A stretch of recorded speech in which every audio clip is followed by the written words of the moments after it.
สบายดียามเช้าทุกคนบรรยากาศยามเช้าที่นครหลวงเวียงจันทน์เนาะตอนนี้บ่าวเสียงซำไต้ก็อยู่ที่นครหลวงเวียงจันทน์ก็กำลังจะเดินทางไปกินกาแฟโจมาโอ้งู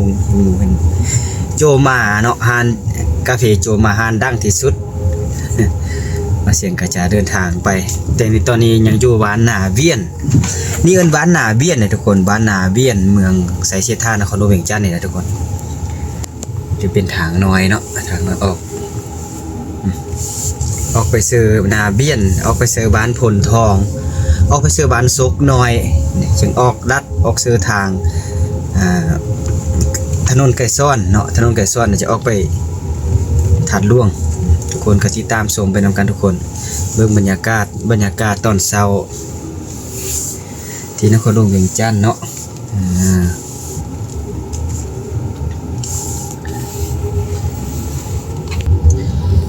บ้านพลทองโอเค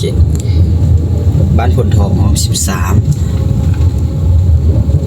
บ้านพลทองเนาะเมืองไสเสถานครหลวงเวียงจันทน์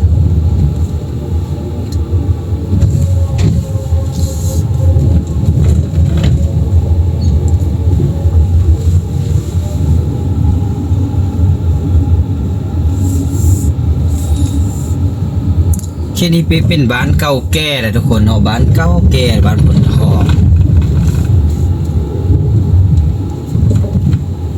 แต่ว่าเส้นทางนี่ก็เป็นทางลาดย่างตะกี้แต่ตอนนี้ออกหมดที่พนานเขาเจ้าก็จะปรับปรุงแป้งคืนเลยเนาะ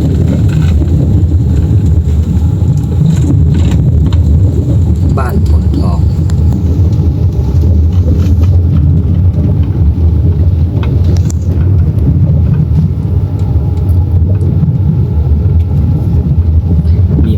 บัตรเนาะบัตรบ้านพลทอง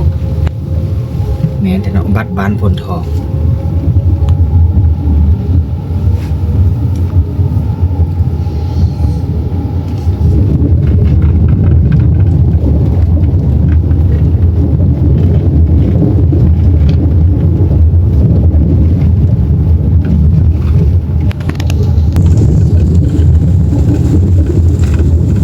ช่วงระยะนี้มัน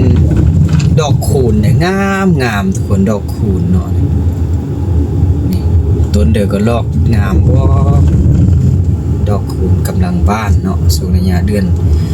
ท้ายเดือน4เด้ทุกคนเก็บเข้าสู่เดือน5แล้วเนาะดอกบ้านที่นครหลวงเวียงจันทน์ฝนตกเนาะเมื่อคืนนี่ฝนตกแต่ในตอนเช้าเนี่ยอากาศเย็น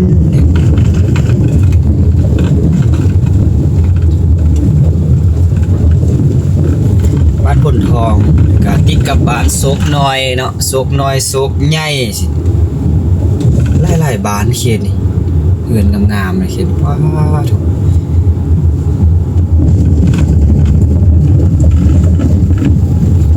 นานได้บ้าเสียงก็นานได้ไปแล้วกินกาแฟโจมา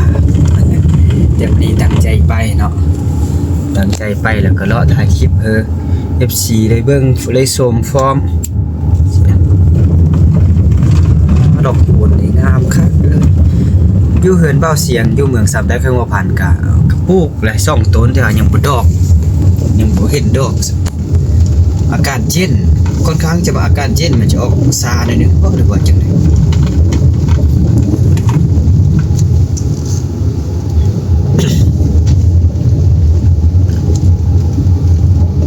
บ้านพลทองบ้านโศกน้อยเนาะบ้านโศกน้อยเด้อนี่ใกล้บ้านพลทองมากับบ้านโศกน้อยโอ้กำลังสร้างเขื่อนทุกคนเขื่อนงามๆกำลังสร้างเขื่อน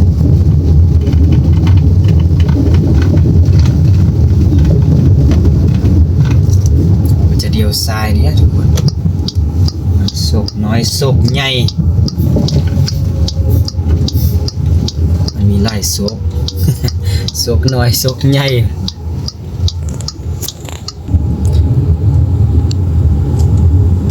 บ้านโศกน้อย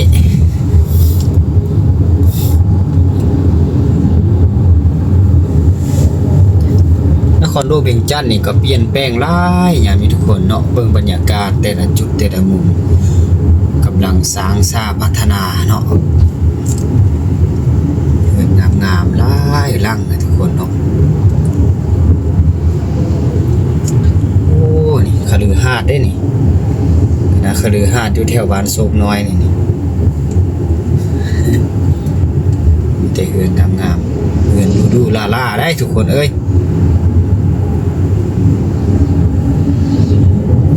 ทางหน้าเฮานี่มีเดินกอล์ฟเด้อทุกคนเดินกอล์ฟเนาะไปฮอดในเที่ยวทรายเนาะแถวห้องสุภาพอยากตีกอล์ฟก็มาเนาะมาตีกอล์ฟได้เนาะโอ้อากาศคักเลยมื้อนี้อากาศคักเลยทุกคนบรรยากาศก็แจ้งดีเลยแล้วก็ท้องฟ้าก็มืดๆอยู่หน่อยนึงคือฝนหากก็ตกแดดเบิ่งต้นแรงนี่บางเทื่อฝนก็สิตกอีกเลยทางนี้ก็บ้านห้องสุภาพอ่ะหรือว่าบ้านหยังเขียนนี่เบิ่งกันเด้อเดินกอล์ฟทางซ้ายมือ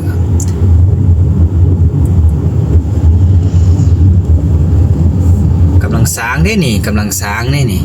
มันยังบ่เปิดเทื่อมีตึกกันเลยนี่ค่ายจักมันสิค่ายอันเดียวเพิ่นน่ะเนาะแต่เฮือนงามๆเด้อทุกคนตอนนี้บ้านเสียงสำได้ก็จะถ่ายบรรยากาศที่นครหลวงเวียงจันทน์ให้ FC ได้เบิ่งเนาะตอนนี้เนาะ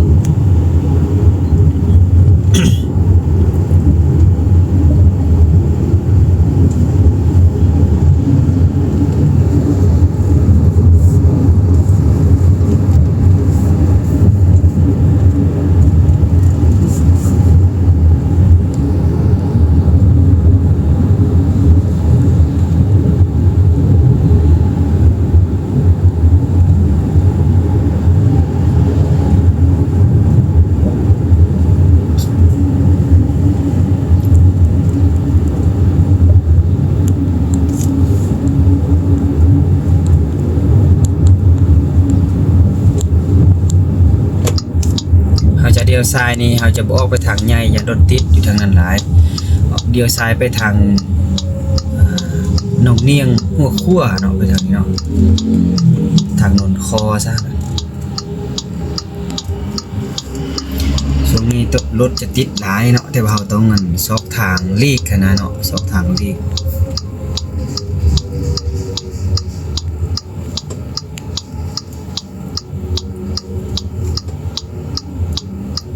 บรรยากาศนครหลวงเวียงจันทน์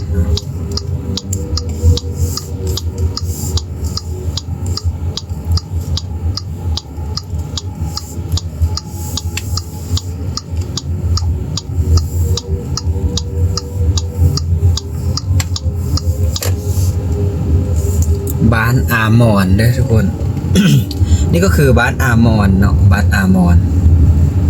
เมืองไสเสธานครหลวงเวียงจันทน์เขียนนี่โซนนี้เป็นโซนบ้านอามอนนี่ก็คือโรงหม้อฮาเมซ่าเขียนจะเปิดโครงการโรงหม้อทันสมัยทุกคนเป็นโรงหม้อของตำรวจเนาะกำลังสร้างเลยนี่ทางซ้ายมือเฮา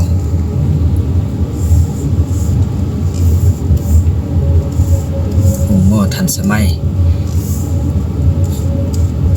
โอ้งามหลังนี้ก็ฮักกะแล้วดินี่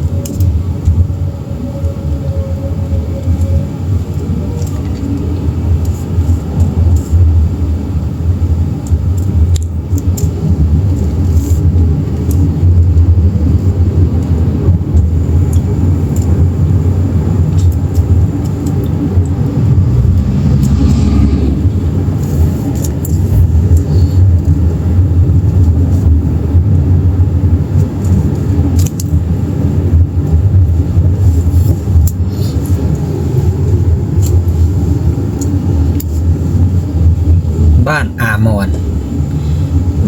อนนะจังต่อบ้านอามอนนี่ไปกับบ้านดงจ้องเนาะตลาดดงจ้องทางหน้านี่แต่ตอนนี้ก็ยังอยู่ที่บ้านอามอนอยู่เลยทุกคน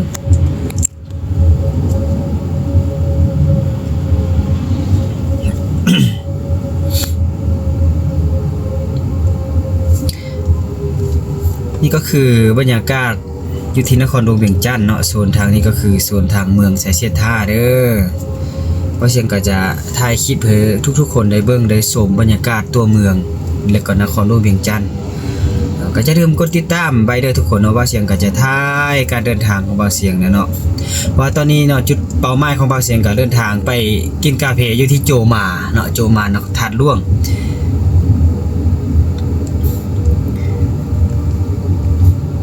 โจมาธาตุหลวงก็นานได้ไปได้ 2-3 เดือนก่อนนะบ่าวเสียงไปแต่มื้อนี้มีโอกาสเนาะได้ไปแล้วก็ถ่ายบรรยากาศข้างทางให้ FC ได้เบิ่งฟอร์มเลยเพราะว่าอยู่ในนครหลวงเวียงจันทน์นี่ก็กำลังสร้างนะทุกคนบ่ว่าตึกปักสูงๆหรือหานคาหยังต่างๆกำลังเกิดขึ้นหลายเลยแข่งกันสร้างตอนนี้เนาะ แข่งกันสร้างตึกสร้างเฮือนที่ว่าตึกสูงๆหรือว่าหานคาใหญ่ๆทุกคนหรือว่าโรงแรมดูๆหั่นน่ะเนาะตอนนี้นี่มีแต่คนต่างประเทศที่มาลงทุนเป็นต้นบาจีน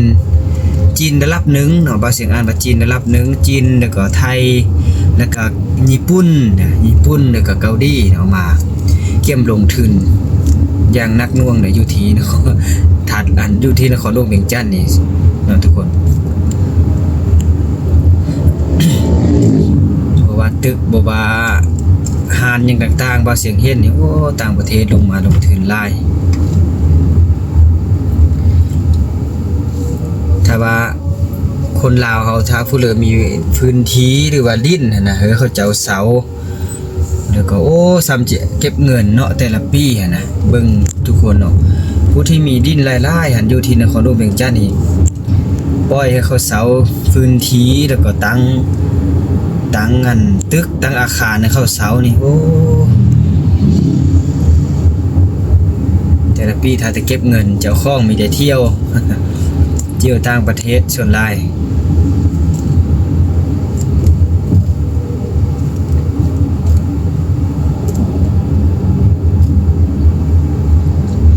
ทางหน้าเฮานี้ก็จะมีวงเวียนเอิ้นวงเวียนซ้ำขีเอิ้นวงเวียนซ้ำขีทางล่วงจะเลี้ยวซ้ายใกล้ซ่อนผมถนนใกล้ซ่อนผมมีห้านเลี้ยวขวา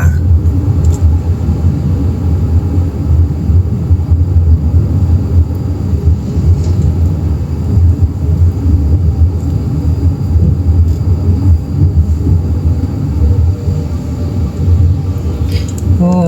งามดอกคูณนี่งามทุกคนบรรยากาศคักเนาะดอกคูณสีเหลืองทอง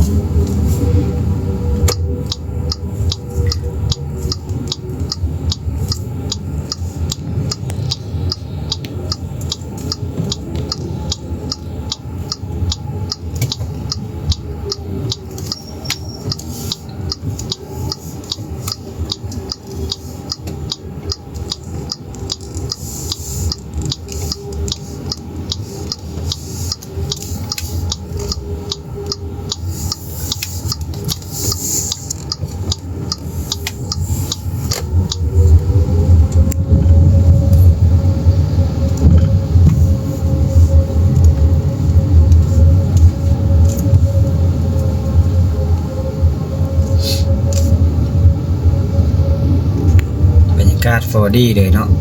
ส่วนระยะนี้ฝนตกฝุ่น PM ก็บ่มีนี่แหละอากาศสดชื่นนะทุกคนส่วนระยะก่อนนี่โอ้สุดยอดเลยเนาะเขตนี้เอิ้นบางสายเนาะเขตนี้เนาะวัดบางสายนี่150เมตรวัดบางสาย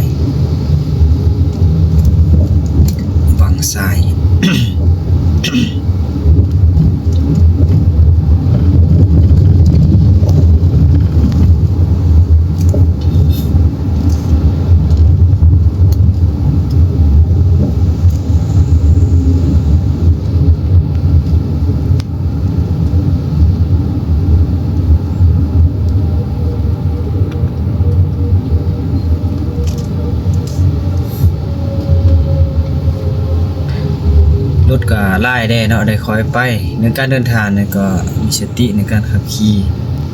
เพราะว่ารถหลายนครหลวงเวียงจันทน์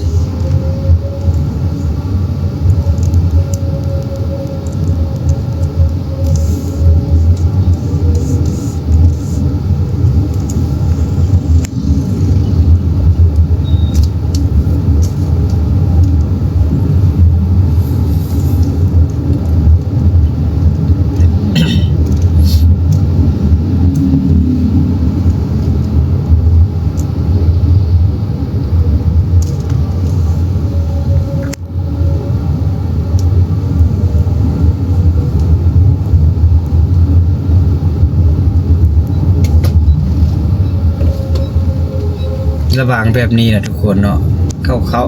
ขาอยากลัดเขาเดินลัดเลยแหละเขาจะบ่ฮู้ว่ารถมาเนี่ยจังซี่ เขาอยากไปเขาเลยไปแต่ว่าต้องมีสติเนาะ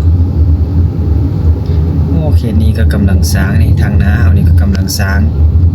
ทางซ้ายมือนี่นะสร้างตึกนี่โอ้ซ่องล่างเรียนเลย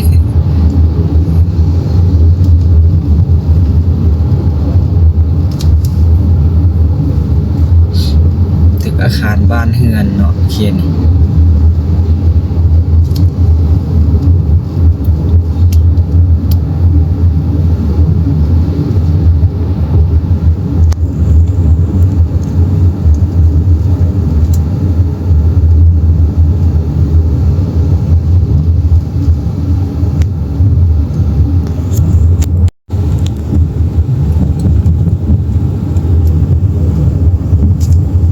ตลาดโดนคอหน่อยนะทุกคนถัดล่วงไปซื้อนาควายเดียวซ้ายนะบรรยากาศที่นครหลวงเวียงจันทน์ถ่ายเดือน4เนาะนี่ก็วันที่28 29เดือน4เด้อ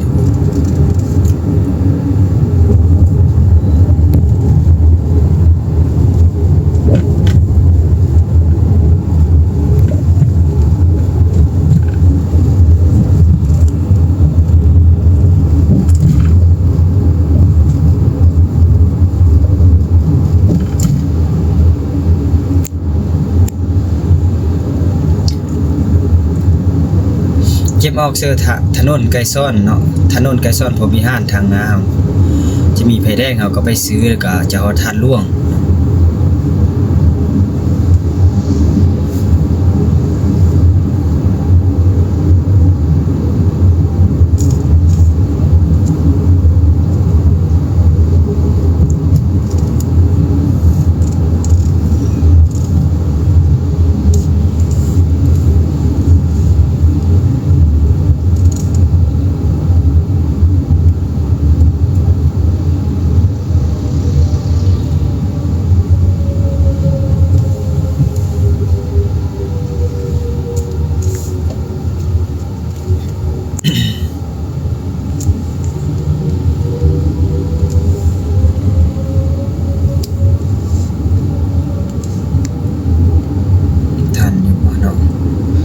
เขียวแล้วไปได้แล้วทุกคน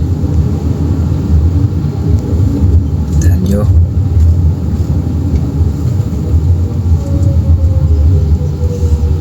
จำฮอดทัดล่วงแล้วทุกคนบฮอดลักอะไรอย่าง700-800 เมตร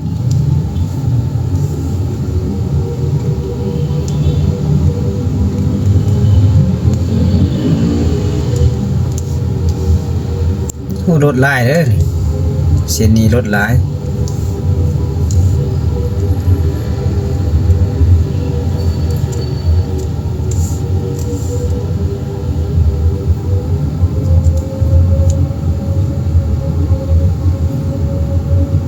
ดีมากดีมากอันนี้เนาะดีมากทาดล่วงเนาะเขตนี้เป็นเขตทาดล่วงเลยเนาะดีมากทาดล่วง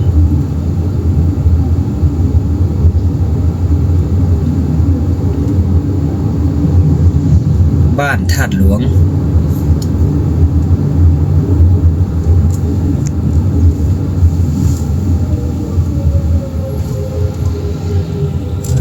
สายไฟคือว่าคักแน่แท้เนาะเสาไฟ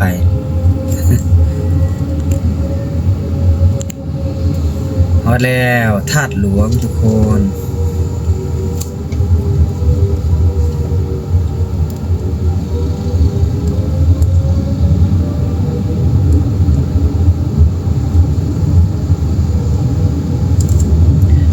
ธาตุหลวงเนาะนี่โอ้หงเหิงเรื่องเดือมเด้อ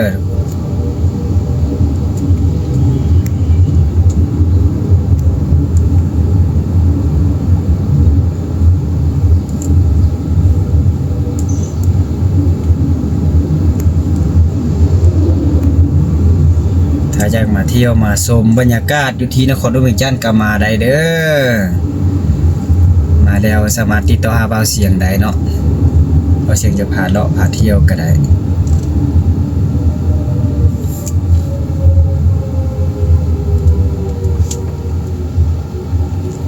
ช่วงนี้ก็คักแหละอากาศนะบรรยากาศเป็นงาม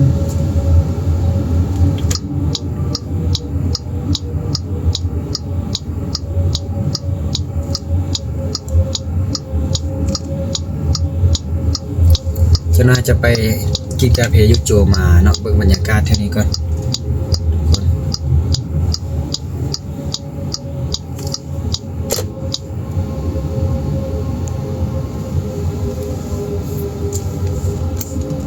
เราจะเข้าแวะทานร่วงหน่อยนึงเนาะขี่รถเลาะทางนี้ก่อน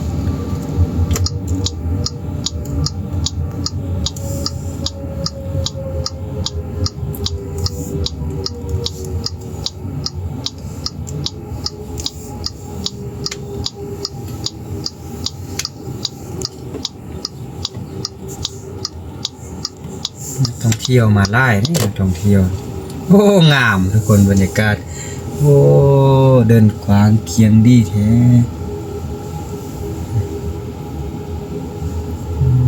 คักบรรยากาศยามเช้า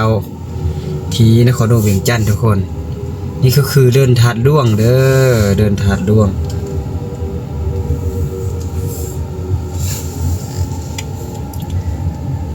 ประเทศลาวเฮา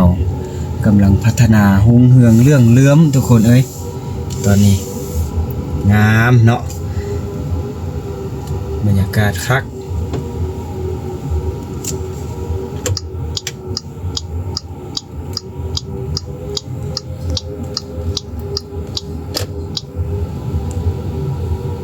นี่ก็คือบรรยากาศ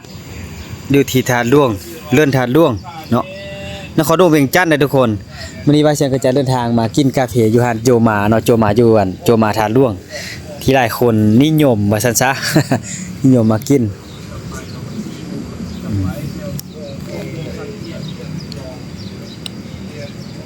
อากาศคักอยู่อากาศเย็นเด้มื้อนี้คนนักท่องเที่ยวมาหลายเนาะแถวนี้เนาะเดี๋ยวบรรยากาศเที่ยวจักพอเพิ่นเที่ยวจักมาเที่ยวไปที่เดิมเมื่อเที่ยวซ้ำเนื้อมาคักบ่ม้วนอยู่ คักเนาะแต่ว่ามาฮอดนครหลวงก็ยังไข่ว่าอากาศเนาะอากาศเย็นๆหน่อยนึงไปเฮาไปนั่งโจมาเนาะจะกินกาแฟตอนนี้เฮาก็เกี่ยมจะไปนั่งกินกาแฟเนาะโจมาห้านโจมาทุกคนโจมาธาตุหลวงนักท่องเที่ยวมาไล่ดีเลยทุกคนนี่ทางดุมนี่รถเมล์รถบัสอันเป็นรถนักท่องเที่ยวหมดก็จะเอามาแต่ต่างประเทศมาเที่ยวนครหลวงเวียงจันทน์มีโอกาสว่าเสียงจะไปถ่ายอันคลิปอยู่นี้ทุกคนอยู่อันตลาดเป็นตลาดสดถาดล่วงยามแรงคนเต็ม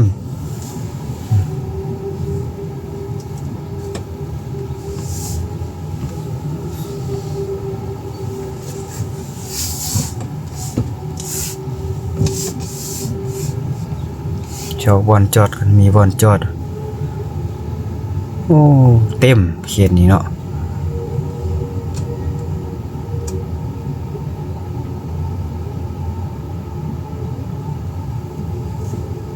สองมองจอดรถนี่เจ้าวันเลยวะ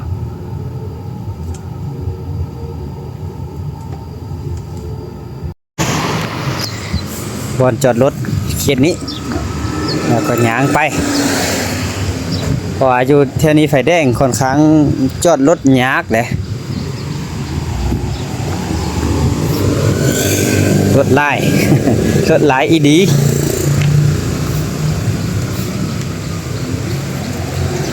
โอ้นานได้มาแล้ว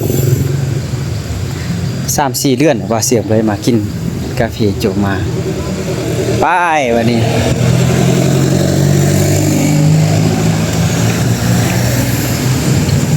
ขี้เข้ามาไหนอีกเลย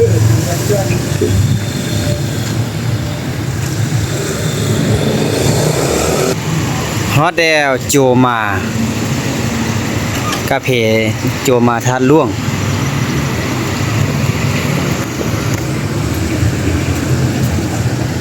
เท่านี้บ่ฮอดแล้วโจมานั่งข้างในก็ได้โจมาธาตุหลวง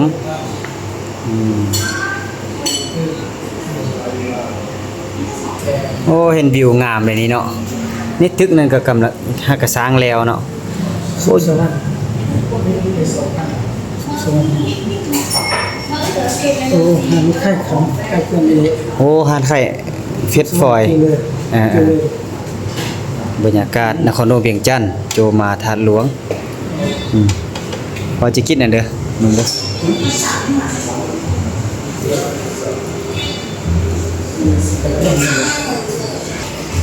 สร้างกาเฟ่เนาะมันก็คือกันนะครับคาปูชิโน่กันบางเทนมันเดียว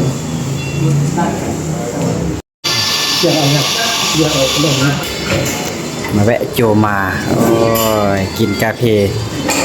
ยามเช้า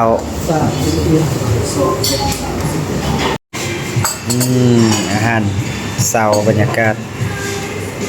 กาแฟ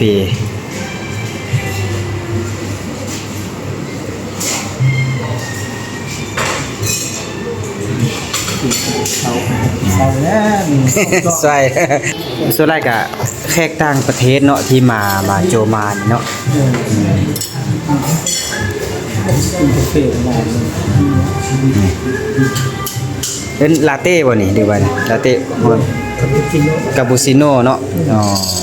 คาปูชิโน่โอ้เพิ่นใส่คอร์สเนาะอันนี้เกี่ยวกับนมเนาะนี่เนาะนมเห็นก็จะโตทั้งห้องโอ้โอ้ขึ้นสิดินเย็นบ่งามทุกเจ้าเฮ็ดบ่งามบ่เก่งเลยเนี่ยโอ้ดูเฮ็ดงามถึงมันนี่จะเป็นแขเด้ทุกคนแขนี่เฮ็ดเป็นยังก็ได้ใส่หยังก็ได้เนาะนี่เนาะดูแบบสำคัญผู้ปุ่มเด็กน้อยผู้เฮ็ดจ้าเก่งมาแวะได้เด้อธาตุหลวงธาตุหลวงโจมาธาตุหลวงแต่ดูนะเคยเจอดูแคมข้องเนาะแม่นมือน้าจังไป